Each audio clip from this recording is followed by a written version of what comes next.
because why not? I've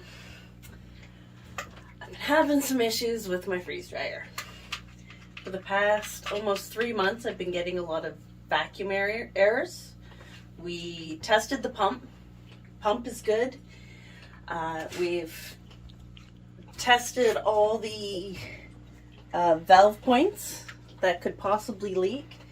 There was a tiny leak in I had an epoxy leak. So I was instructed how to put some silicone. This is a copper silicone used in vacuum settings. So followed the instructions from Harvestright to seal this area with an epoxy leak with the silicone. And for shits and giggles, just to be sure, I put the same silicone on the different joints that could also cause a vacuum leak, just in case. If I don't need it there, it is easy to just pull off, but better safe than sorry. So even after fixing that epoxy leak here, there was still vacuum issues. Plus, we found out that my computer board wasn't able to update.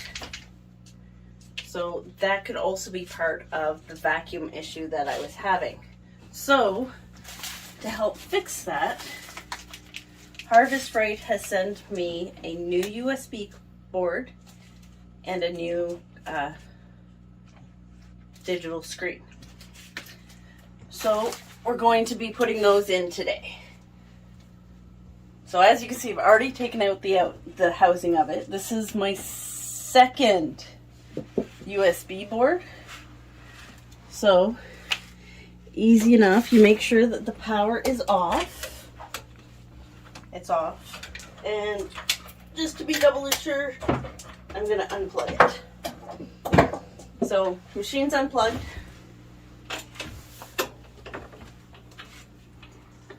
Now I'm just going to undo these screws.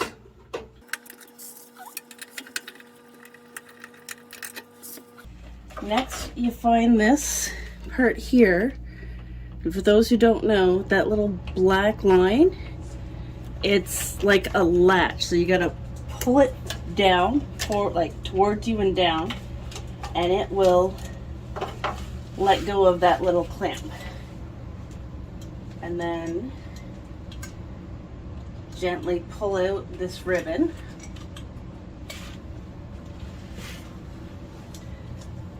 And now we have the board out. So it appears they have put like silicone all over the screws. So give me a minute, I'll be right back. I'm gonna scrape off all that silicone, caulking on these screws so I can get to the screen. So Kevin's helping. It's so exciting. So I am going to take the old USB board and I'm going to take it off the housing and put the new board on. So take a screwdriver and undo this screw up here.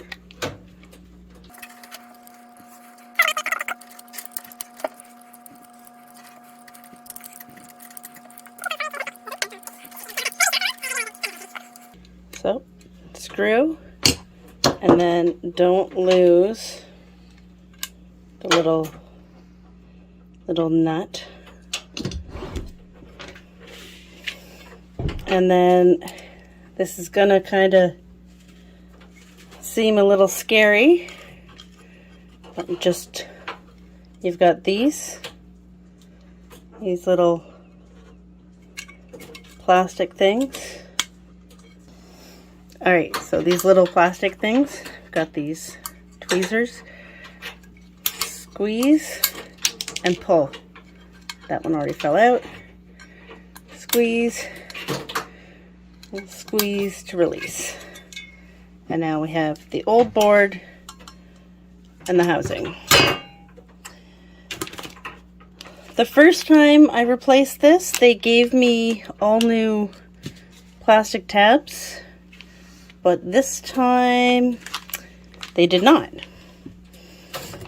So I'm going to very carefully try and take the tabs out of the old board.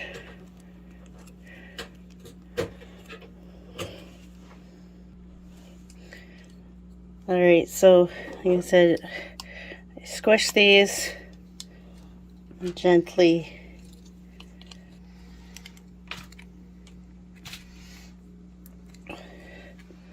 pulling them out. There we go. One more.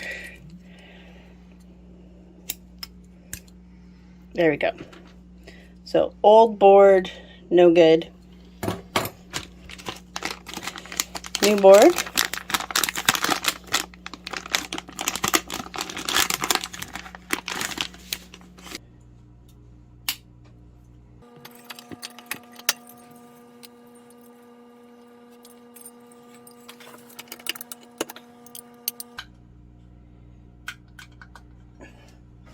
Alright, so we have 3 in. I don't know what happened to the 4th one. That's the way it goes sometimes. I didn't lose one. The last hole here, that's where the screw goes.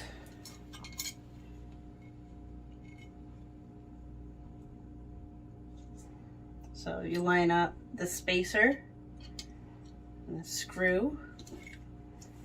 You don't drop the spacer.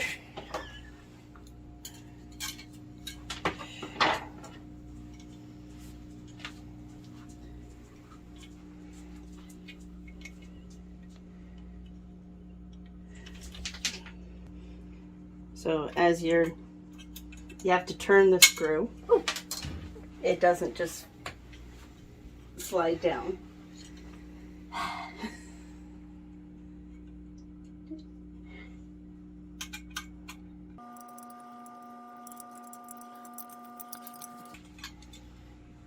Then as the screw gets to the other side, we can put the bolt in place. There we go. So this is ready to install. So Kevin got all the bolts off of the screen housing here. All right, I guess it just comes out like that.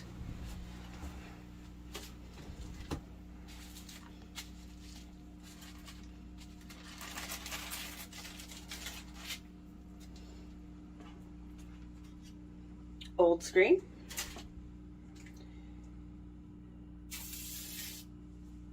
Protective cover off the new screen.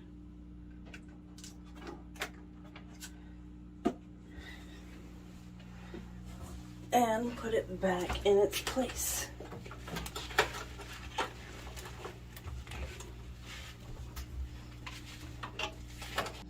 Okay, so we have the screen all attached. We've got the 4 bolts in.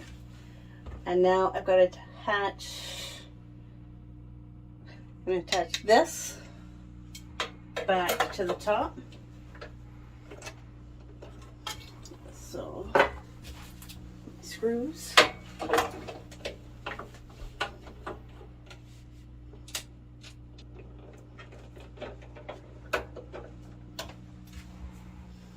Okay, and now that tricky part that I was saying as we took out. So make sure this little latch here is down. Find the gold ribbon from the screen and gently persuade it to go into It's home.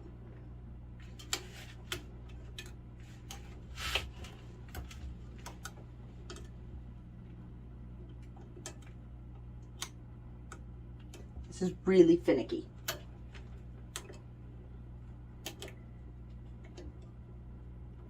So once you get it in, you push that little black strip up and that'll close that clamp on you. So, oh, and then of course this ribbon.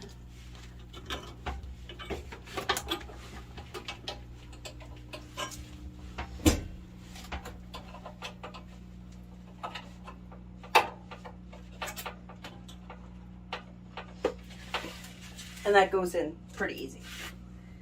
All right, so we've got the board back in. I'm gonna turn this back around a little. Close enough. I'll fix the pad later. Replug it in. And fingers crossed. I see color. Right back here. Loading.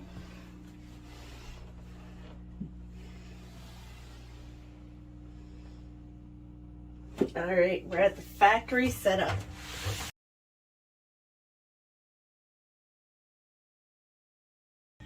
And okay. I'm gonna leave it at the default, which is 125. And let's try a function test. So I'm going to close it up, close my drain valve, go up to the leaf, and let's freeze. We'll come back in about half an hour, so we're going to let this get nice and cold, and then we're going to try that vacuum. Alright, so I've attached the vacuum hose. It's been going for freezing for 30 minutes. We're at minus 34. I'm going to turn on the vacuum. Oh, got to make sure close the drain hose too.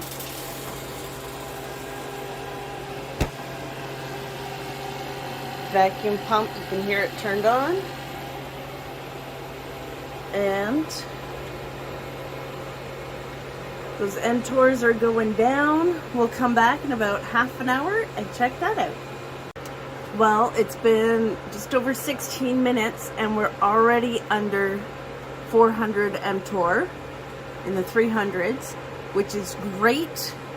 I think changing out the boards has fixed my vacuum issue. So I am going to stop this and I am going to put a run in.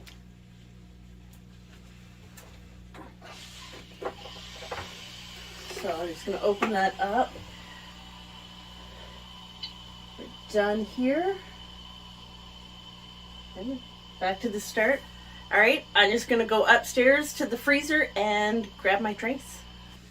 So I just pulled my trays out of my freezer. We've got one tray of, this is pulp from juicing. So it's got veggies and fruit and beets and then I've got 3 trays of oranges. I previous weighed these trays. They were less than 2 pounds, so they're not over full.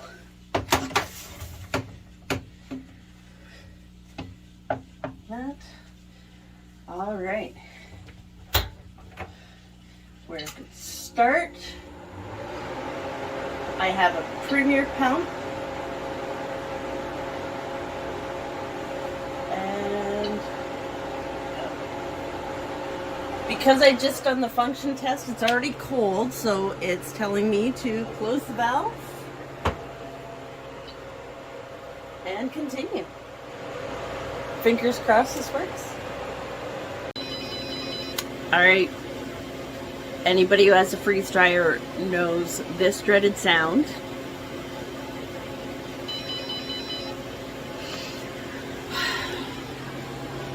Still getting a vacuum error.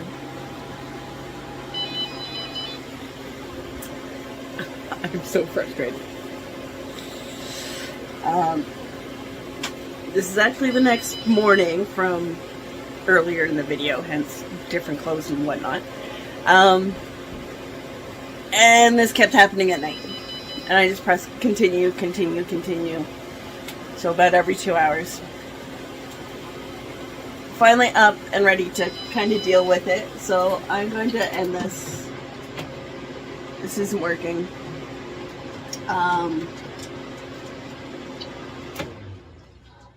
Turn this off.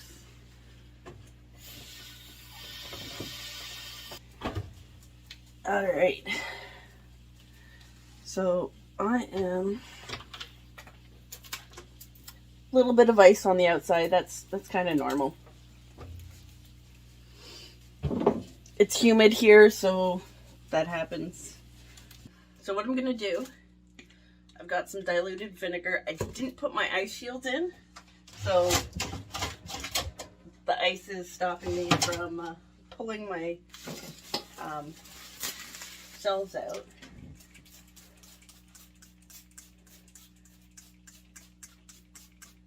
So a lot of people use diluted vinegar to clean. It's a nice food safe way of cleaning without harsh chemicals. Oh, I also have a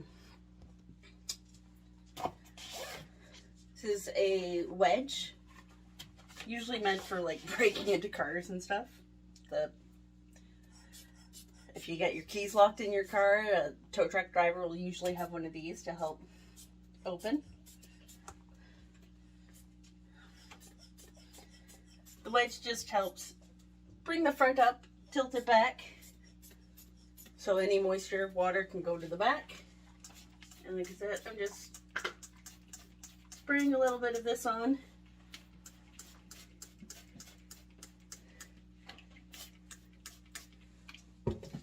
Help melt it a little. See? Nope. Alright. I'm gonna get my fan out. I put the fan on it. Throw the trays back into the freezer. And I've got one more thing to try. I've got the newest software, 5.0.16. Right now I have 1.5. Fingers crossed that this works. I'm getting quite frustrated here. But I still love my freeze dryer. I just want it to work. So, you always want to start a run with a clean, dry drum area. But like I said, we're going to give this another try.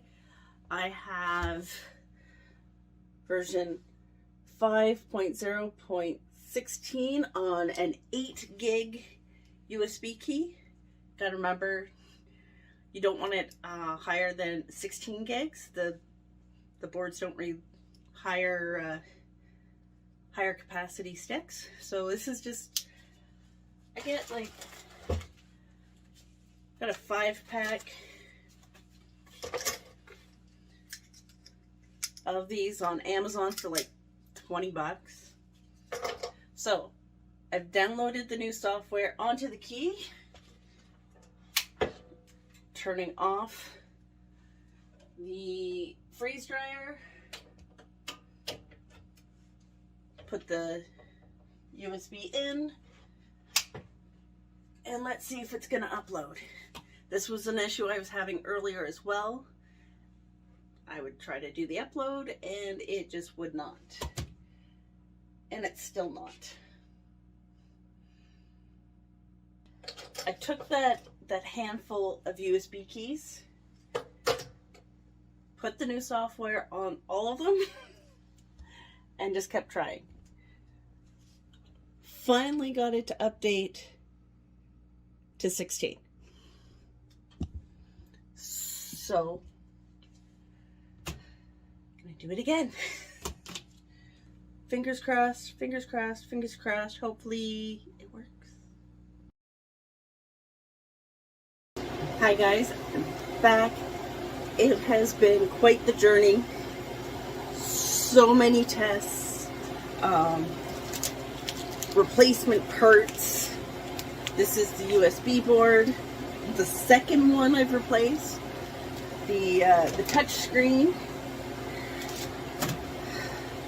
And we have gone through a full and complete run. Finally. 3 months. Water tests, vacuum tests, leak tests. Earlier in the video you saw me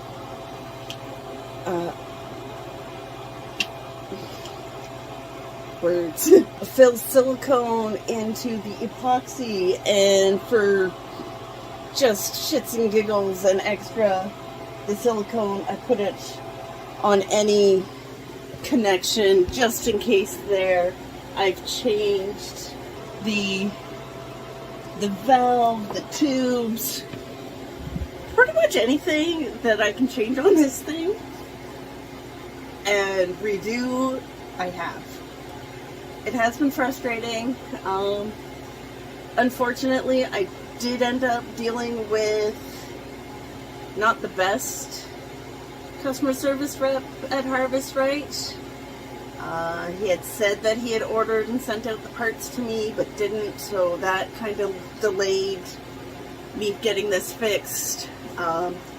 There was also a delay over the American Thanksgiving, and then Christmas, and New Year's, and then I was away for 2 weeks after New Year's, so this has drawn out a little bit longer than probably should have. But the last customer service rep I was dealing with was great. He sent out the parts right away. We got on a call after I replaced the parts, did some more tests, and everything looked great. So I've run a run, and it says it's done. So one thing to note that I've seen on, I'm on version 5.0.16. Earlier versions, you can only put 12 hours of extra time. I think you can put 24 hours of extra time. So if you're going to be gone for a day, set it and forget it. And as always, I think I put it for 16 hours of extra time. It's at 50. Cancel. So when you're in that extra time, you can cancel at any time. So I'm going to release the pressure.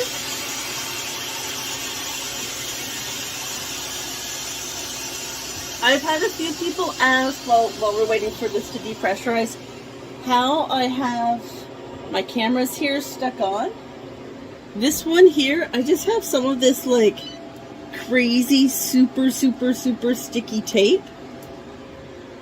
And then this one, it is actually a cell phone mount or a camera mount that was able to screw into the bottom of my Wise Cam, and it's a suction cup. So does not affect the acrylic door in any way, does not leave any marks, and easily movable, no damage. So open up. And I always try to check with my infrared to make sure it's done.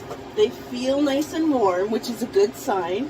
So this first top tray here, I made some juice with a Breville juicer, or a Breville type juicer, and this is all the pulp and the leftover, and yeah, we're nice and good and red all over.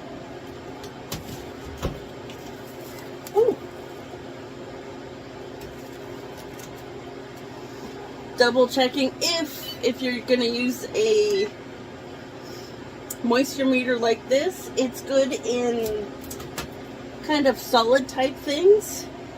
For those who don't know how to use it, it's a wood moisture meter. So you just stick it in, stick those 2 prongs in. I press the button. Nothing. Nothing. I like to do it in like the thickest parts. Nothing. If they had moisture, see, touching my hand, my skin has moisture. So if there's moisture, the prongs have to go in the same piece so that the moisture will help make the connection. So we've got sliced oranges. I can't put it in one piece and another piece. It'll show nothing. This is going to show nothing anyways because it's done. Again, lots of red, except for like obviously where there's no fruit, there's blue. But so these were oranges that I sliced nice and thin and then cut in half. And I'm not a fan of oranges.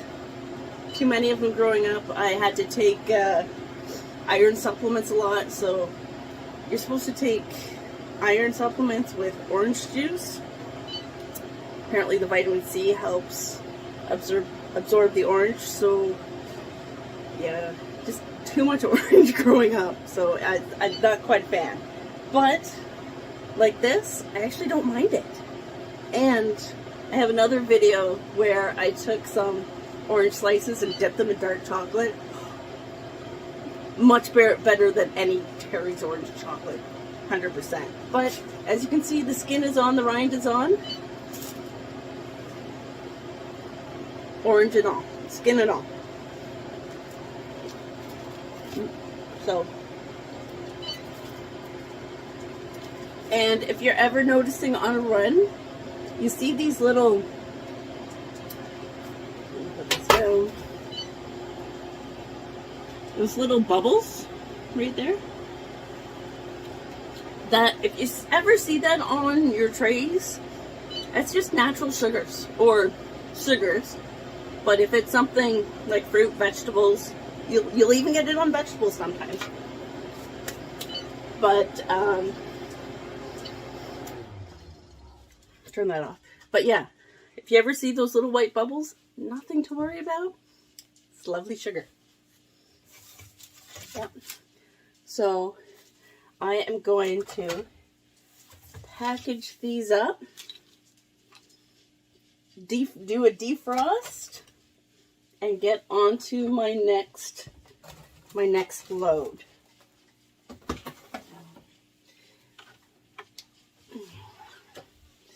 Ring comes off. We're winter time, so I've got just a little bit of condensation. There's a little bit of frost on the outside, not too much. It's not a big deal. That's just humidity from your air that gets close. There's a little bit of frost around here.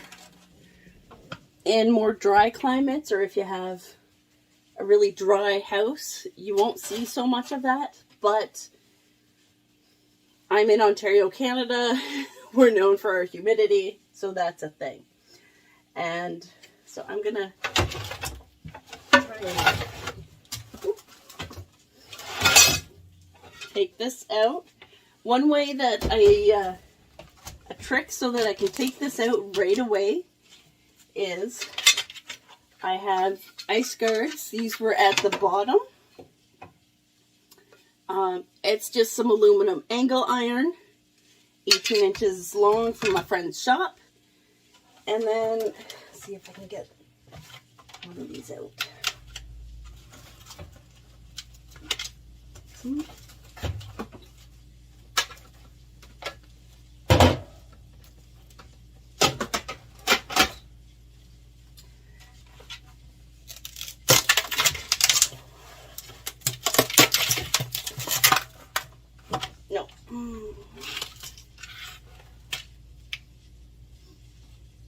So above and below my trays, I just found some super thin plastic that goes it